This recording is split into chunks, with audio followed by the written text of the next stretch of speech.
In this presentation, I'll give you some advice on how to improve your performance in aural skills. One point that I want to drive home immediately is that the two components of aural skills, sight singing and dictation, are reverse processes from one another.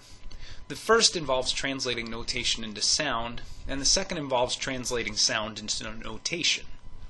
If you improve your performance in one area, your skills in the other are likely to improve as well. Both skills also intersect with the material we're working on in written theory. The ability to recognize familiar sound objects like scales and triads, and to analyze patterns in the music are essential to success in aural skills. Some might even say they're the goal of ear training, but they will ultimately lead to more musical interpretations and performances. Throughout this presentation, I'm aiming to reinforce the fact that sight singing and dictation are two sides of the same coin. Both involve, fundamentally, the recognitions of patterns in music, connecting those patterns to things that you already know, and translating that material from one form to another. These patterns can take any number of forms: scales, triads, rhythmic figures, and so on. Let me show you what I mean. This passage comes from page 20 of the Hoffman book in the chapter on subdivisions of the beat. Hoffman indicates the 6 possible patterns that can result from subdivisions of the beat.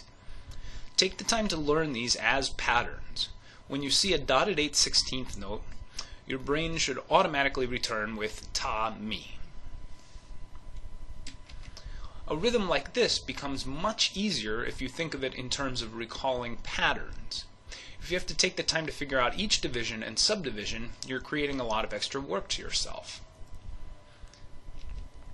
If, however, you recognize the patterns that Hoffman has outlined and you've been practicing them, suddenly performing this becomes a much easier task. You're simply identifying patterns on the page and connecting them with patterns that are already stored in your brain. If you're doing any of these things to prepare for sight singing, you're doing it wrong.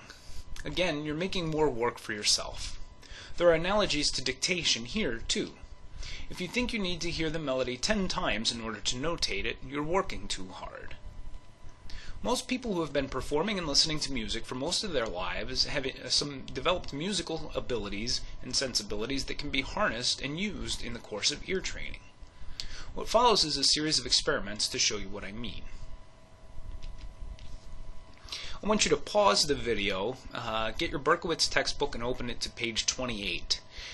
Read the description that I've offered and see if you can figure out what melody I'm talking about, which melody on the page, before you resume playing the video again. So pause the video now, read the description, and see if you can figure out what melody it corresponds to.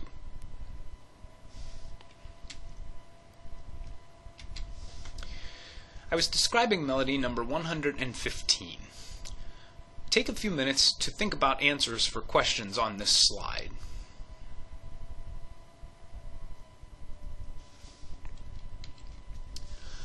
The paragraph that I wrote was an example of what some people call mumbling through a melody.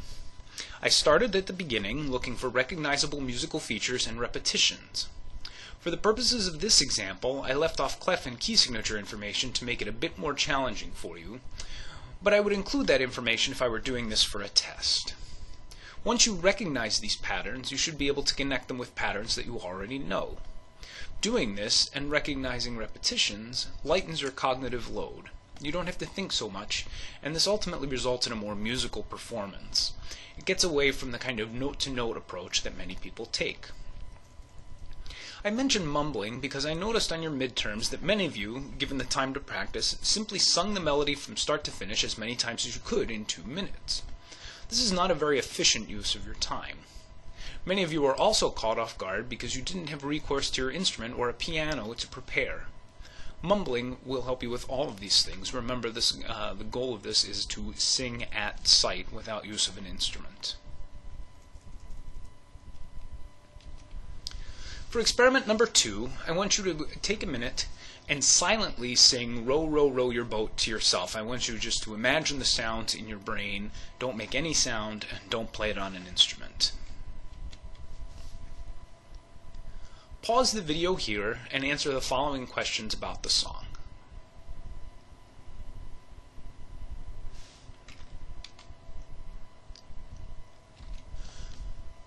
Compare your answers with mine.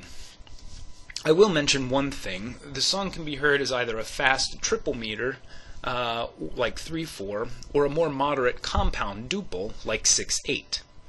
Either of these answers would be correct. I just happen to pick one and stick with it.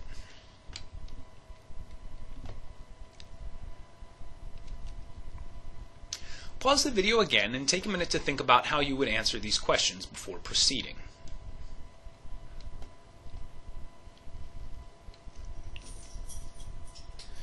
Experiment number 2 was designed to give you a chance to use your mental tape recorder. In order to answer the first question, you had to make a basic judgment about the divisions of the beat by focusing on rhythmic and metric aspects of the melody. In order to answer the second question, you probably visualized the music on a staff, or perhaps felt the size of the intervals kinesthetically, either in your voice or in your hands, or kind of in your brain. Answering the third question required you to survey the entire melody and compare it to pre-existing constructs in your mind, namely the major and minor scale. The last question most clearly demonstrates the mental tape recorder. To compare the first and last notes, you need to either loop the melody in your head or fast forward from the first note to the last. To find the pitch for stream, you probably paused the melody halfway through in order to figure out what syllable it got. One of the goals of ear training is to develop this mental tape recorder. When we ask you to sing back a dictation melody, this is why we do that. Don't be discouraged if you only get bits of the melody at first. Studies have shown that most people remember the beginning and end of the melody and can't remember the middle until they've secured the beginning and end. Sight singing and dictation don't need to be linear processes. If you can only remember the beginning and the end, write them down and fill in the middle later. I will say I've been able to train students to successfully take a 12-bar dictation on just one playing. It is possible, and it's all about developing the mental tape recorder. Experiment 3 isn't really an experiment. Take some time, sit down and listen to music. Don't do anything else, just focus on listening critically. Put on your iPod, put on Pandora, put on the radio, and think about how you would identify the tempo of the song. What is the meter of the song? You can try and conduct along with it. Does it sound major or minor? Is there anything that repeats? You might think in terms of a verse-chorus structure, or even melodic fragments or rhythmic patterns. And try and memorize the melody. Listen to it a couple of times and try and memorize it and sing it back. This activity helps connect the new things that you learn in the classroom to familiar stimuli. The important thing here is to focus on listening. It's very easy in today's music-saturated culture to relegate music to the background while you do other things like work out or clean the house. Your job as musicians is not to do that. This slide offers some other ways to connect ear training to things that you ordinarily do as musicians. Perhaps most obviously, the written skills we learn in 119 should be put to use in aural skills as well. That is, if you see something on the page that looks like a triad, it's a triad. If you see something on the page that looks like a major scale, it's a major scale. The sooner you can connect these activities to your daily musical lives, the more meaningful they'll become to you, and the more practice you'll ultimately have. For instance, as a bass player, I spend a lot of time sitting around in rehearsal while the first violins are practicing, and so I would try and solfege my bass parts. I wouldn't do it very loudly, but give me a chance to practice solfege. I would also associate intervals, scales, and arpeggios with not only solfege but fingerings on my instrument. To this day, when I think of a perfect fifth, my left hand takes a certain shape. When I think of a minor third, my left hand takes a particular shape, all of which correspond to how I would play those on the bass. Here's a modified version of Experiment 2 that gives you a sense of what I'm talking about. This asks you, rather than to imagine in your head playing Row, Row, Row Your Boat, imagine playing it on your instrument. Actually move your hands, move your body as though you were making sounds, and think about what your hands are doing, what your body is doing. Then try playing it in a different key or changing it into a minor key. How would your fingerings change? How would your breathing change? How would anything change, or what would stay the same? Perhaps the most important thing you can do is utilize the resources available to you, namely myself and the TAs. You're always welcome to email us. We encourage you to come see us during office hours. You can always post the discussion board on Canvas, and so on. Sight singing and dictation are real-world skills. Despite the fact that the classes are worth 1 credit, I firmly believe that they're the most important classes you will take as a musician. If I had my way, it would be 5 days a week for 3 hours every day, all 4 years for a music major. I'm sure you agree.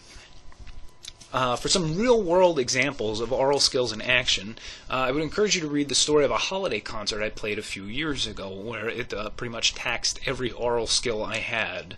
I've posted the link on Canvas, and I want you to read the story and think about the ways sight singing and dictation skills were put to the test in that circumstance.